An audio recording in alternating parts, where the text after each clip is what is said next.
1st of January 1965 was the date when the Palestinian Revolution addressed the strong message of the Palestinian people to the Israeli occupation entity and the whole world that the occupation of Palestine and turning its people into refugees living in refugee camps in the Arab world is rejected. Rejected not by words but by actions. Fatah movement headed by late leader Yasser Arafat surprised the Israeli occupation by carrying out the first military operation against it at dawn on 3rd January 1965, blowing up the Israeli water supply network known as the Irabun Tunnel Operation, claiming the movement's first martyr Ahmad Muhammad Musa Salami. The torch of the Palestinian Revolution lightened the Arab world in 1968 when it defeated the Israeli invading forces in the Battle of Al-Karama in the Jordan Valley. The news of the Palestinian heroism in this battle led to a spike in popularity of the Palestinian resistance movement, which found its ranks swelled by tens of thousands of Palestinian, Arab, and international volunteers. Fatah was the first national liberation movement since 1948 to be started by Palestinians themselves, and that brought together Palestinian activists from different ideological and intellectual backgrounds. The core group of movement was most likely founded in Kuwait in autumn 1957 by 5 or 6 Palestinians, including late leader Yasser Arafat. The founders of Fatah looked to their fellow students and workers in Algeria and Vietnam who had overthrown reactionary governments and expelled empires. Following the launch of armed strikes against the Israeli occupation, Fatah's rise to power in the PLO was swift.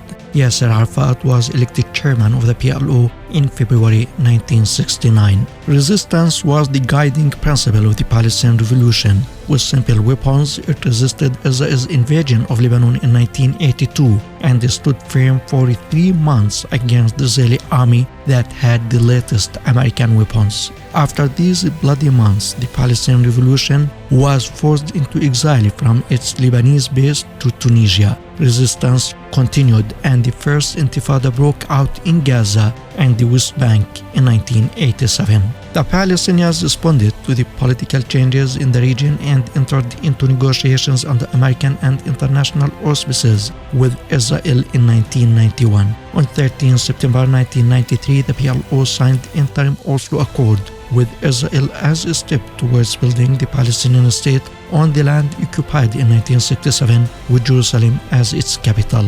Israel's use of Oslo for more colonial settlement building and murder of more Palestinians led to a new stage of the Palestinian Revolution, showing that signing Oslo was not a capitulation but a political step.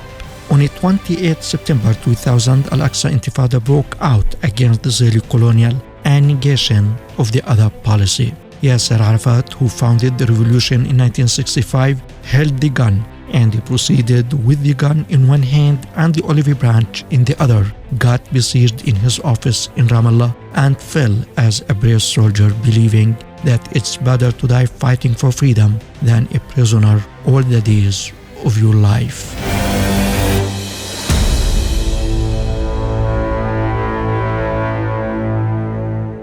Can you imagine what is happening? Firing it